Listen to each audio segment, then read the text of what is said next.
왕자가 바뀌었네요. 1등이 지금 김문수, 2등이 이재명. 아, 이거 1등이라고 하면 안 돼. 거기 뭐 UFC WWE 하라고 거기 뽑아놓고 앉혀놓은 거 아니잖아요. 네. 그렇죠. 정치하라고 앉혀놓은 거잖아. 왜냐면 상대방 정권일 때 업적이 되면 안 되니까. 서로 아무것도 하지 마.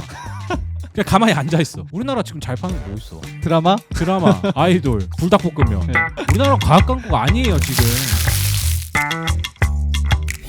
한 주간의 인기 있는 것들을 알아보고 그게 왜 유행했는지 알아보는 시간. 왜 유행의 컨텐츠 메이커 과호성입니다. 콘텐츠 마케터 최도훈입니다.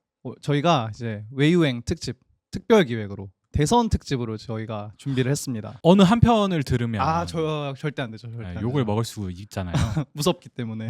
검색량으로 대선 줄 세우기. 이제 진짜 코앞으로 다가왔다 보니까 더 많은 사람들이 검색한다. 그래서 전반적으로 검색량이 다 높아졌거든요. 실제로 이재명 씨가 지난번 저희 첫 촬영 때는 한 369만 정도 나왔어요. 네. 검색량이. 근데 지금 한 달 기준이죠. 그렇죠. 최근 한 달. 저희가 집계한 그 날짜로부터 한 달 네. 기준 했을 때, 근데 현재는 지금 462만으로 올랐어요. 와, 어마어마하죠. 대한민국의 인구가 한 5천만 좀 넘는 걸로 알고 있는데 그렇죠. 대충 한 10명 중 1명은 검색을 하고 있다 이재명에 그쵸. 대해서. 분석을 하면서 같이 어떠한 연령대, 어떤 성별을 가진 사람들이 또 주목을 할까 이거 궁금하잖아요. 그것도 같이 이제 검색을 해왔어요. 분석을 해왔는데 30대의 남성이 압도적으로 좀 높았어요. 30대가 검색한 게 전체에서 28% 정도. 그리고 남성이 63.7% 정도가 나타났거든요. 그러니까 저번 분기 때는 1등이었는데 그쵸. 저번 분기는 1등이었잖아요. 네. 근데 여기서 대반전이 하나 있습니다. 바로 이제 김문수 국민의힘 이제 대통령 후보가 빵 치고 급상승을 했어요. 지금 194만밖에 안 됐거든요. 네. 김문수 후보가. 근데 지금 김문수 후보는 582만이에요. 검색을 한다는 게 꼭 뽑아준다는 것도 아니고 뭐 선호도를 나타내는 건 아니지만 화제성, 근래 이슈를 얼마나 만들었나. 왜냐면 저희가 좀 이슈를 알아보는 그런 시간이잖아요. 이슈를 만든 건 김문수 후보가 훨씬 더 많은 이슈를 생산했다. 왕자가 바뀌었네요. 1등이 지금 김문수, 2등이 이재명. 이거 1등이라고 하면 안 되지. 아니 맞잖아. 검색량으로 봤을 때. 그치. 데이터 기반의 검색량으로 봤을 때 언급량은 많다. 그러니까 관심도가 더 높은 거잖아. 그렇죠. 어쨌든 지금 관심을 받고 있는 건 사실인 거죠. 그래서 어떤 사람들이 좀 검색을 했을까 좀 찾아봤어요. 그러니까 50대 남성이 아주 압도적인 검색량을 보여줬거든요. 전체 검색량 중에 50대 이상이 34%고 66%가 남성이었어요. 좀 연령대가 높으신 분들, 그리고 김문수 후보 자체도 또 되게 재밌는 게 지금 3파전의 3명의 후보 중에서 3파전 맞아요? 여기서 약간 브레이크 한번 걸어줘야 될 것 같아요. 근데 3파전을 열심히 주장하시는 분이 있으니까 본인 스스로 예, 뭐 그 후보의 의견을 존중해서 그렇게 따지면 4파전일 수도 있는데 어쨌든 여기도 껴주고 저기도 껴주고 그러면 막 깨깨빠빠를 좀 해야 되지 않나. 그러니까 그분은 싫어하는 게 아니라 애초에 집단력 힘이 차이가 나잖아요. 그거랑 제가 이렇게 자신 있게 얘기를 할 수 있는 건 뭐냐면 그분의 비호감 퍼센테이지가 70%를 넘었습니다. 그러니까 내가 욕을 먹을 확률이 더 낮으니까 이제 맘 편히 받을 수 있는 거지. 내 말에 오케이라고 해줄 사람이 70%니까. 근데 3등인가요? 17만 정도밖에 안 됐어요. 근데 지금 133만까지 올라왔거든요. 이거가 그러니까 3파전이 맞냐는 거지. 아니, 누구는 500만 이러고 있는데 여기서 막 100몇만 이렇게 얘기를 하니까. 거대 양당이니까 그 인물이 가져가는 것도 있지만 그 당을 끼고 가져가는 검색량도 솔직히 있잖아요. 근데 이준석이라는 사람은 완전히 나와서 벤처기업을 만드는, 지금 완전 스타트업을 하고 있는 상황인데 내 개인의 어떤 일신의 어떤 이슈를 가지고 세 자릿수까지 따라온 거니까 나 이번에 좀 해볼만 하다라고 스스로는 생각할 수 있다는 근데 거죠. 그게 좋은 의미인가는 모르는 거잖아.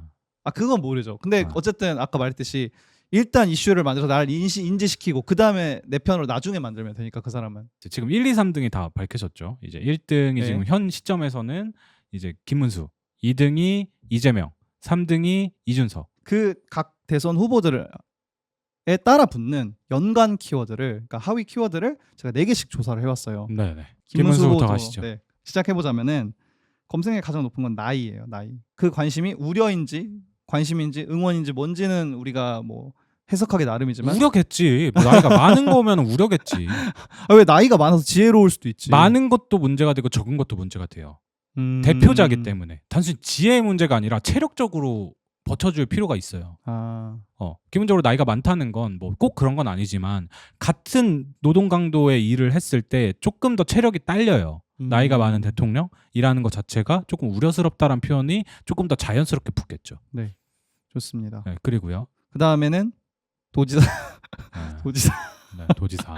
도지사 이게 김문수 후보 하면 빼놓을 수 없는 키워드잖아요. 사실 이건 그쵸. 대선이 아니어도 사실 대표적인 키워드죠. 나이, 도지사 이게 합쳐져서 김문수 후보한테 따라붙는 어떤 수식어가 꼰대 아니냐, 기성세대 아니냐, 약간 요런 어떤 담론인데 사실 맞잖아요. 기성세대인 거는 그냥 팩트고 사실 도지사 이슈 때의 이미지를 본다면은 본인의 어떤 정치적인 이미지에서 그런 꼰대 이미지를 지우고 희석하고 가기는 쉽지가 않을 것 같다. 그 다음에가 이제 세 번째가 이제 지지율. 당연히 이제 대선 중이니까 모든 후보들의 지지율이 4위 안에 들어가 있어요. 근데 이 들어간 순서가 다 달라요.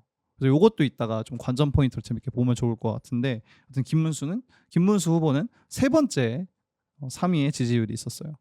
그 다음에 이제 마지막 이제 한덕수거든요. 되게 기본적으로 대선에서 이긴다는 건 뭐냐면 상대방 표를 얼마만큼 뺏어오느냐의 게임이라고 생각하거든요. 그렇죠. 그러니까 자기네 표는 그냥 공고하게 지키고 상대방 표를 얼마만큼 끌어오냐인데, 결과적으로는 그 내부의 사람들의 시선도 중요하지만 조금 더 대외적인 이미지를 생각을 해야 된다고 봐요. 근데 시작부터 분열이고 끝까지 분열인 이 집단을 과연 그 집단 외적에 있는 사람들이 봤을 때 좀 설득력이 있는가? 그래서 사실 말을 바꾼 건 모두가 바꿨어요. 김문수 후보는 이제 경선을 할 때는 나는 단일화에 열려 있다. 대통령이라는 사람들이 후보 공약으로 내세운 것들을 그 재임 기간 동안 지키느냐 지키지 않느냐는 굉장히 중요한 문제라고 생각해요. 그러니까 대통령은 말을 바꾸면 안 돼요. 그렇죠, 그 그렇죠, 말을 그렇죠. 바꿨을 때 정말 수없이 많은 문제가 생겼고, 이전에도 말을 바꿨기 때문에 문제들이 생겼잖아요. 처음에 얘기한 게 있으면 그걸 밀고 나가고 지키는 모습을 보여줬어야 되지 않나. 준비가 안 된 거잖아.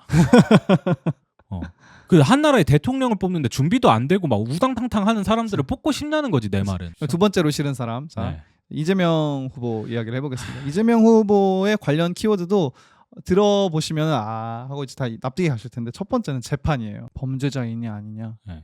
그러니까 그걸 범죄자로, 그러니까 지대한 범죄자다라고 얘기를 해야 되는 부분이냐 아니냐. 독립투사가 있어요. 네, 독립투사가 일본 입장에선 범죄자잖아요. 그렇죠. 근데 일본을 쫓아냈잖아요, 우리가.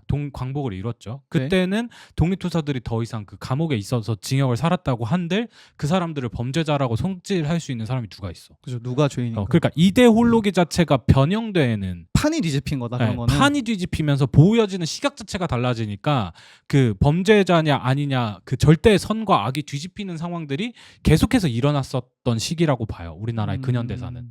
되게 재밌잖아요. 여러 가지 사건들이 그렇죠. 있었고. 굉장히 짧은 시간 동안 많은 일이 있었죠, 대한민국이. 그런데 얼추 안정화가 됐잖아요. 이제 더 이상 뭐 공산주의로 외치거나 사회주의로 외치는 사람은 우리나라에 네. 거의 없잖아요. 그러다 소수죠. 보니까 결국에는 그 자유민주주의라는 이름 아래서 싸우게 됐단 말이에요. 그러니까 사법 리스크가 중요해진 거죠. 이재명이 범죄자인가 아닌가를 눈여겨보는 사람들 입장에서는 이게 표심에 영향을 좀 끼칠 수 있겠네요. 지금 그게 유죄냐 아니냐를 보고선 선택을 해야 되는 거죠, 사람들. 근데 약간 저는 그런 생각이에요. 그러니까 그 사람이 대통령이 되면은 반대파는 계속 그거 가지고 끌고 넘어질 텐데 정권이 안정적으로 유지될 수 있을까? 아니 거기 뭐 UFC WWE 하라고 거기 뽑아놓고 앉혀놓은 거 아니잖아요. 네. 그렇죠. 정치하라고 앉혀놓은 거잖아. 그쵸. 정치가 뭐야? 세금 어떻게 쓰고 앞으로 어떻게 타개해 나갈 거고, 많은 위기들과 많은 외교적 상황들을 어떻게 이끌어낼 거고, 우리나라의 재정들을 어떻게 이끌어낼 건지 그 국리를 하고 짜내가지고 우리나라를 더 잘 살게 하라고 그 사람들을 뽑아놓고 앉혀놓고 대표로 밀어주고 있는 상황인 거잖아요. 그렇죠. 사실. 그러니까 좋은 정책은 좀 좌파 우파 가릴 줄 알고 좋은 정책은 좀 그냥 했으면 좋겠어. 왜냐면 상대방 정권일 때 업적이 되면 안 되니까. 서로 아무것도 하지 마. 그냥 가만히 앉아 있어. 그렇고, 근데 이재명 후보에서 전 좀 재밌었던 관련 키워드가 두 번째는 관련주거든요. 그리고 세 번째가 그거 뭔가 2번이랑 연계가 되어 있다고 생각하는데 공약이에요. 어떻게 바꿀지랑 지금 당장의 자산 증대를 생각하는 사람들의 움직임이 제일 크죠. 그러니까 시장에서 가장 빠르게 움직이는 곳은 주식시장이에요. 그가 되든 안 되든 중요한 게 아니야. 그니까요. 어. 그 사람이 심지어 안 돼도 나는 이 판에서 돈잔치를 하겠다는 거잖아요. 그치, 돈잔치를 하고 빠져나가겠지. 안 되면 나락으로 꽂히면 이제 거기서 사람들을 보면서 이제 우매한 것들 그러니까. 이러니까 뺐어야지 했제 막 이런 얘기들을 그러니까. 하겠지. 그 사람들은 누가 뽑히든 중요하지 않아. 이재명 되면 더 올라가는 거고. 그치. 그럼 더 버는 거고 그러면. 근데 지금 단계에서는 이미 충분히 수익 실현을 하고 있는 사람들일 수 있다. 그리고 이제 4번이 지지율이에요. 이게 지지율이 아까 4위에 있다는 거가 이재명 후보의 지지율은 사람들이 별로 안 궁금하다. 원래 똥줄 타는 애들이 계속 보는 거야. 2등이 막 기록 보고 그 점수 보고 1등 몇 점이지? 계속 이렇게 영타하고 그런 거야. 그래서 이재명 후보가 가장 지지율이 높다는 사실은 모두가 다 알고 있으니까 새 후보 중에서는 지지율에 대한 연관 검색어 순위가 좀 낮게 나타났다. 네. 이렇게 분석할 수 이 있어요. 사람은 재미없어요. 다음으로 넘어가죠. 네, 그럼 저는 개인적으로 가장 재밌게 지켜본 후보가 춘석장. 하이 나니가스키.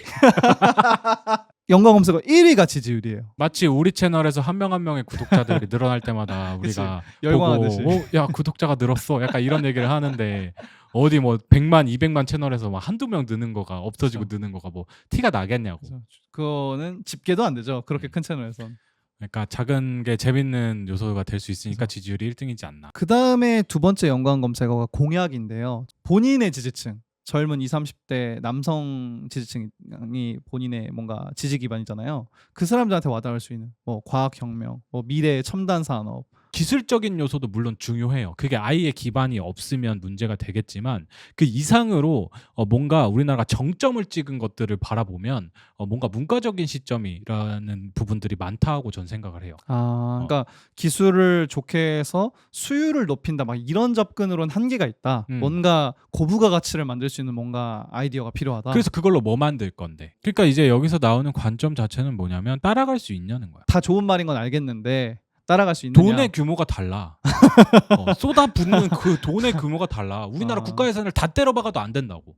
심지어 단기적인 수익 전환이 안 되는데도 불구하고 때려박아야 되는 거잖아요. 기술 그러면 개발이라는 거. 그들은 쏟아부은 시간도 어나더 레벨이고 쏟아부은 돈도 어나더 레벨이야. 그렇죠. 그걸 이길 수 있냐는 거야, 그러니까. 우리나라가. 과학기술, 미래혁신, 뭐 4차 산업혁명 거기에 뭐 과학강국, 대한민국 막 이딴 소리를 하고 있는 거야. 우리나라 과학강국 아니에요 지금. 현실적인 부분을 보고 얘기하자고. 우리나라 지금 잘 파는 거 뭐 있어? 드라마, 아이돌, 불닭볶음면. 네. 조금 더 이제 컨텐츠적인 것들에 대한 영역으로 이제 돌입하고 있지. 심지어 그 콘텐츠를 만드는 것도 넷플릭스가 다 해외 자본으로 만드는 거잖아요. 나 우리 그리고 돈으로 또 만드는 게 아니잖아. 자동차도 나는 어떻게 보면 컨텐츠의 일환이라고 생각해. 자동차가 왜 콘텐츠죠? 그러니까 제조업 이동 수단으로서의 어떤 알파값의 시대가 지났다고 봐. 어차피 속도 제한은 걸려 있고 그쵸, 우리는 더 빠르게 뭐 이런 개념이 아니잖아. 그 아무리 빠른 걸 써도 50이니까 그러니까 그 성능에 대한 이야기가 이제 더 이상 아닌 거지. 오히려 그러니까 성능으로 사게 만드는 게 아니기 때문에 이 차로 어떤 브랜딩을 해서 콘텐츠를 만들어 그렇게 소비하게 만드는 거다. 그렇지. 그러니까 예를 들어서 람보르기니를 타든 티코를 타든 그 어린이 보호구역에선 30 이상으로 달릴 수가 없어. 달달달달. 그리고 고속도로를 가도 걔네가 200km를 밟는 건 아니잖아. 그게 필요하지도 않고 위험하고. 오버스펙이죠 우리나라에서는 사실. 그러니까 사실 자동차라는 것도 하나의 스토리고 브랜딩이고 어떻게 고급스럽게 혹은 어떤 이미지들을 자극해 주느냐의 문제의 싸움이라고 생각해. 기술력의 부분도 내 이야기는 조금 지났어. 핸드폰도 마찬가지야. 그쵸? 이제 핸드폰 성능이 더 좋아져봤자 그걸로 하는 게 웹툰 보기, 유튜브 보기, 그쵸, 쇼츠 보기. 쇼츠 보기. 쇼츠 보는데 막 어마어마한 성능과 어마어마한 디스플레이가 필요하진 않잖아요. 그러니까 지금에서 성장을 한다고 해서 막 4배가 빨라졌어. 체감을 못 한다니까. 그러니까 막 4초가 1초 됐으면은 체감을 하겠지. 네. 근데 1초가 0.4초가 됐대. 그 체감 못 해. 그러니까 그 정도의 기술 진보가 비용 대비 별로 필요가 없구나 지금. 그러니까 이제는 아예 핸드폰을 탈피하는 알파값이 나올 거고 아니면 지금 전통적인 검색 방식을 능가하는 AI가 나와서 시장을 장악하고 있잖아. 네. 마찬가지로 지금은 이제 생각하지 못한 어떤 알파값들에 대한 이야기가 나오는 시대가 됐는데 왜 아직도 4차 산업혁명 막 이런 얘기를 하고 있냐 이거지. 그러니까 우리가 AI 개발하겠다, 우리가 GPT 개발하겠다가 아니라 그거를 기반으로 어떤 새로운 걸 만들 수 있을까에 대해서 이제 고민해야 된다는 거죠. 그렇지. 그게 이제 우리의 미래가 걸려 있는 문제라고 생각하는 거지. 일단 오늘 이야기는 단순 수량도 한번 알아봤고 그거의 연관 검색어도 보면서 이제 하나씩 얘기를 해봤잖아요. 네. 정리하자면 지금 현재 1위는 김문수, 2등은 이재명, 3등은 이준석이다. 3파전. 유관 검색어로는 이제 김문수 같은 경우는 도지사 시절이라든지 나이라든지 이런 네. 키워드들이 상위 키워드로 이제 잡혀 있었고, 다음에 이재명 후보 같은 경우에는 공약, 사법 리스크가 이제 주요한 이제 키워드. 이준석 후보 같은 경우에는 지지율과 공약이라는 이제 키워드로 이제 자리 잡혀 있었다. 얼마 있으면 선택의 시간이 오잖아요. 그 선택의 시간에서 유의미한 도움이 되었으면 좋겠습니다. 즐거우셨거나 재밌으셨다면 좋아요, 구독, 알림 설정까지 한번 부탁드리면 다음번엔 더 알찬 내용으로 여러분들을 찾아오도록 하겠습니다. 그럼 또 만나요. 안녕.